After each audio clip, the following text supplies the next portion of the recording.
helicopters carrying U.S. President Donald Trump's team landed in Davos as he prepares for his appearance as the World Economic Forum is about to kickstart. According to reports, the U.S. President has chosen to directly go to the speech venue upon his arrival in Davos. This comes after Air Force One was forced back earlier due to a minor electrical issue. This resulted in Trump switching planes and arriving later than expected. Now, Trump's speech to global business leaders is expected to have a strong America First theme today. White House officials say that his remarks will cover U.S. economic policy, global security, and significant issues such as Greenland and Venezuela. The president will also hold multiple bilateral meetings with European leaders during the 5-day summit. Among key topics is his proposed board of peace for Gaza planned for Thursday as part of his 20-point plan to address the Israel-Hamas war and also the Gaza reconstruction efforts. One of Trump's long-time advisors, Stephen Miller, has also just disembarked in Davos. Miller serves as a White House Deputy Chief of Staff and has held several roles in Trump's administration. He is expected to be closely involved in policy discussions at the forum.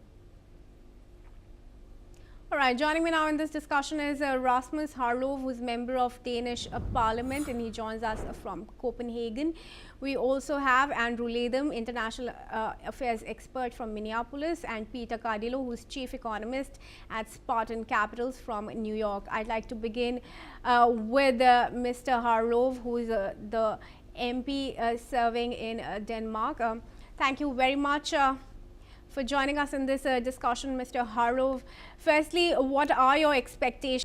Don't expect that our concerns will be addressed at the summit, but we never know with Trump what he's going to say. I imagine there may be some remarks about Denmark and Greenland, but we're hoping for constructive talks about what it is that the Americans actually think they need in Greenland. We cannot agree to handing over the sovereignty, but we're willing to discuss other things like concrete mining projects or military bases or anything like that that Americans may have in mind. Doors wide open for that, always has been, and we're very willing to engage in talks about that. But the idea that the Americans can take over the sovereignty of a part of Denmark against the will of the Greenlanders is just something we can't agree to. So we hope we can be more concrete instead of just talking of annexation. Sure. Mr. Harlov, how would you react to the statement of U.S. Treasury Secretary who said that European leaders should hold their breaths and watch out for Trump's speech on acquiring Greenland? I have not heard that statement. I saw a statement from Mr. Bessent where he said that Denmark is irrelevant. So we're getting a lot of insults every day, but I did not hear that specific statement. So I guess that indicates that there will be said something about Greenland in the speech. So we'll wait to see what that is, and we hope it doesn't escalate anymore, the situation, because it could bring the Western Alliance in real serious danger if the idea of taking territory from allies is not taken off the table. How do you see the efforts that are being made by the European leaders in combating Trump and his aggression towards Greenland? Very grateful for the support we have received from European allies and from Canada specifically, and also from other countries.